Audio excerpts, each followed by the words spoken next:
சிவராத்திரி ஈசனுடன் ஓரிரவு உங்கள் குமுதம் மற்றும் குமுதம் பக்தி யூடியூப் பக்கத்தில் சிறப்பு நேரலை சப்போர்ட்டட் பை அனன்யாஸ் நானா நானி ஹோம்ஸ்.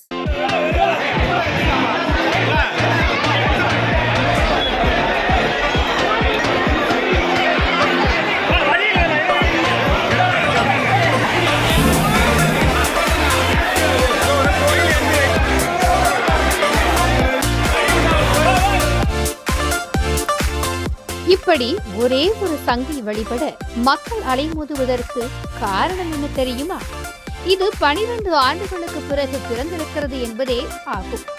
ஆம், சென்னையை அடுத்த திருக்கழுக்குன்றத்தில் தான் இந்த அதிசயம் 12 ஆண்டுகளுக்கு ஒரு முறை நடைபெற்று வருகிறது. திருக்கழுக்குன்ற வேதகரீஸ்வரர் கோயிலுக்கு சொந்தமான குளம் அருகில் உள்ள சன்னதி தெருவில் அமைந்துள்ளது. இதற்கு பெயரே சங்கு தீர்த்த குளம்.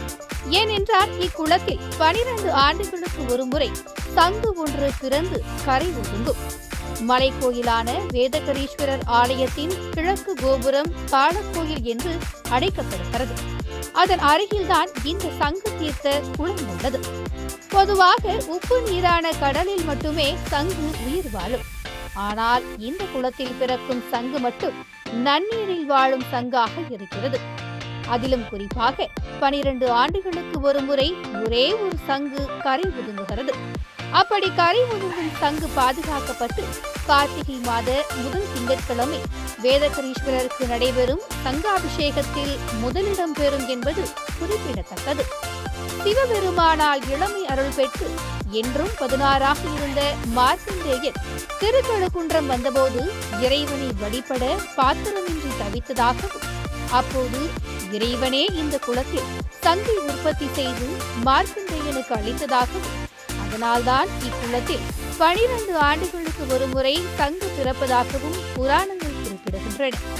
இன்னொரு புறம் மலையில் உள்ள வேதகரீஸ்வரர் ஆலயத்திற்கு அருகில் ஊற்றெடுக்கும் சுனையின் நீர் இக்குளத்தில் கலக்கிறது. அச்சுனையின் நீர் அரிய வகை மூலிகைகளை கடந்து குளத்தில் கடப்பதால் சங்கு உற்பத்தியாவதற்கு ஏற்ற சூழலை அது உருவாக்குவதாகவும் நம்பப்படுகிறது.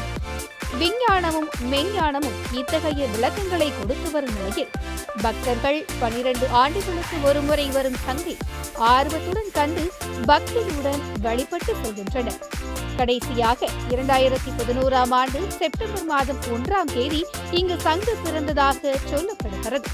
இப்படி ஆண்டுதோறும் பிறக்கும் சங்குகளும் கோயிலில் காட்சிப்படுத்தப்பட்டுள்ளது குறிப்பிடத்தக்கது.